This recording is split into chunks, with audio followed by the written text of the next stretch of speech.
let's talk about the squeeze theorem. Here we go. So the way this theorem works is you've got three functions that satisfy inequality. So f is less than or equal to g is less than or equal to h. We've actually seen this before at the very top of the class. I had used some pre-calculus or trigonometry arguments to show you that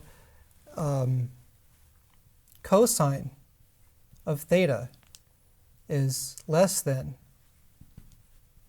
sine theta over theta, which itself is less than the number 1 so long as 0 was between, theta was between 0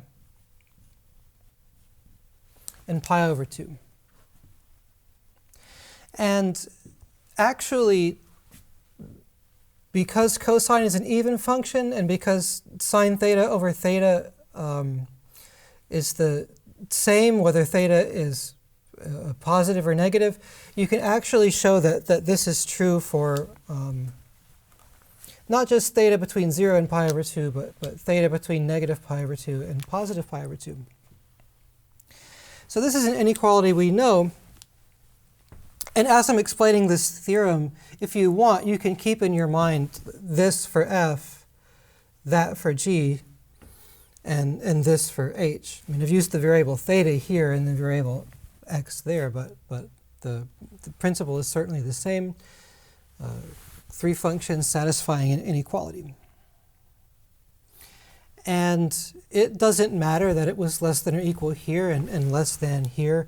In fact, if you're strictly less than, then you're also less than or equal. It's no problem.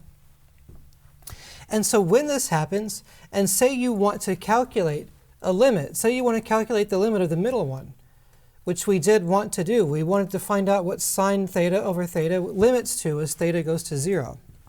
And in general, you're going to be wanting to find the limit as x goes to some number a of g of x. So you want to investigate that. And just knowing this inequality doesn't tell you much, but if you know that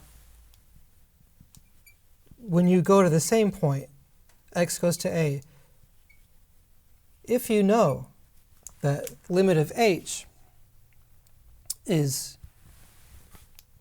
well, if you know that that limit exists, and if you also know that the limit as x goes to a of f of x exists, and if you know that they're equal to each other, then what has to happen to g? So let's take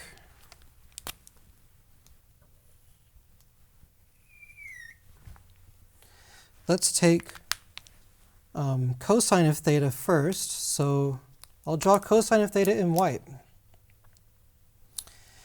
And I want to draw its graph, let's say, from negative pi over 2 to pi over 2. So cosine of theta starts out, cosine of 0 is equal to 1, and then it decreases down to 0 at pi over 2.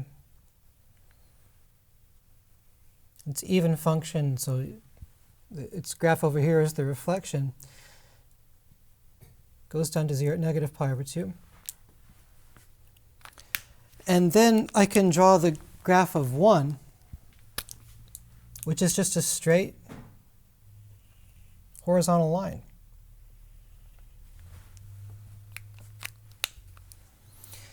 And sine theta over theta, no matter what it is, it lies in between them. So say that I don't even know what that graph is. I have no clue. I'm just going to make something up. And here, watch me make it up. I'm not going to be super creative, but it has to be trapped between these two lines, you see. And it's not defined at x equals 0. There's a hole there, but and you keep on going. And so here I'm in a situation where I know that the limit of 1 is equal to 1. I know that the limit of cosine theta as theta goes to 0 is equal to 1. So I've got two limits equal to each other. And let's call their common limit L. In this case, L is equal to 1. Then you can see from the picture that the limit of g, the limit of the middle function, has no choice but to be equal to the same thing. We call that the squeeze theorem because this middle function, whose limit we don't know just by inspection, it's squeezed between two functions whose limits that we do know. So that's how you use the squeeze theorem to calculate a limit. And in fact, in this class, we use the squeeze theorem really one and only one time. And that's to show that this limit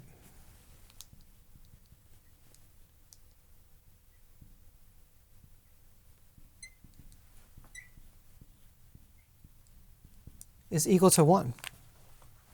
So we've brought in the squeeze theorem, we've used it, and we're kind of done with it. So it's good to understand it. It's good to keep it in your mind. You'll see some homework exercises to try to probe your understanding, but it's not going to play a huge role going forward. And by the way, now that I know this limit, there's another limit that I can calculate that's pretty important. I'll put these markers down. Let me show that to you now. This is something that's going to be useful to us when we're calculating derivatives of trig functions. I can take, let me find some space here. I can take limit as theta. It goes to 0 of 1 minus cosine theta over theta. Now, if you've been following along studiously so far, you'll recognize this as an indeterminate form because cosine of 0 is equal to 1. So if I just try to plug in, I'll get 1 minus 1 is 0 divided by 0. That's no good. And you might think that because I'm talking about the squeeze theorem, I'm somehow going to use the squeeze theorem to do this limit. That's actually not true. Like I promised, you really only use the squeeze theorem once to do this limit. And then once you've got it, you move forward. So what's the connection? I'm going to do this classic mathematician's trick of multiplication by the number 1. I'm going to multiply the numerator and the denominator by 1 plus cosine theta.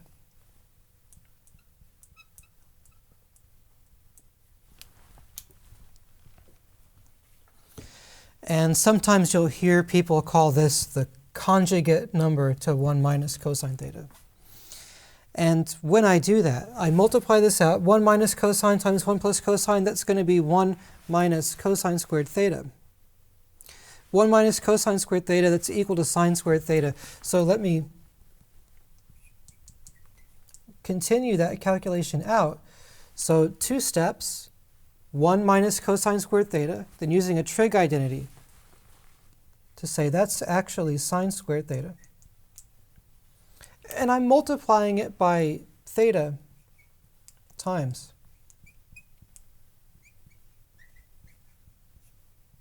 1 plus cosine theta. You might already see where I'm trying to go with this, because I'm going to try to separate a factor of sine theta over theta out. And so here I've got sine theta divided by theta times sine theta over 1 plus cosine theta. And this is limit as theta goes to 0. So we're 2 steps away from finishing this. I'm going to multiply this out into 2 factors, sine theta over theta times sine theta over 1 plus cosine theta. And then I'm going to use this product limit law that says if I have a product of 2 things that's equal, and take a limit, that's equal to the product of the limits. So this is going to be the product of limit sine theta over theta times the limit. I did 2 steps at once there. I hope that's okay. Times the limit of sine theta over 1 plus cosine theta. Using that product limit law. And the point of doing this is you're trying to get the indeterminate form into a place where you already know the answer. So this one is no longer an indeterminate form. This limit I can calculate by just plugging in. Sine of 0 is equal to 0. Cosine 0 is equal to 1. This limit is 0 over 2. This limit is 0. And this limit, well, this is an indeterminate form. However, I do know that that limit's equal to 1. So finally, in the very last step, I can say that this is nothing but 1 times 0 equals 0. So this limit, the limit is theta goes to 0, of 1 minus cosine theta over theta. That limits to 0. And at first it might seem like a little bit of magic, like it always seems to work out when I use the limit laws, but sometimes, when you're first starting out, you try to use the limit laws and it doesn't work out. So when you're trying to use the limit laws and you don't get something that looks really nice, or maybe you get two different answers, check your assumptions. Check whether or not you're accidentally dividing by 0, or maybe you performed an algebra cancellation that you shouldn't have. So here we are. If you want to track through the logic, you use some trigonometry to get this inequality. You use the squeeze theorem to show that this limit equals to 1.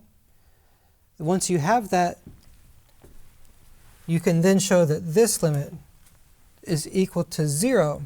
And once we have those two limits, in another video, I'll be showing you how to calculate the derivative of sine and cosine straight from the definition. So that's going to be the progression of calculus all the way from the pre-calc to calculating these fundamental derivatives.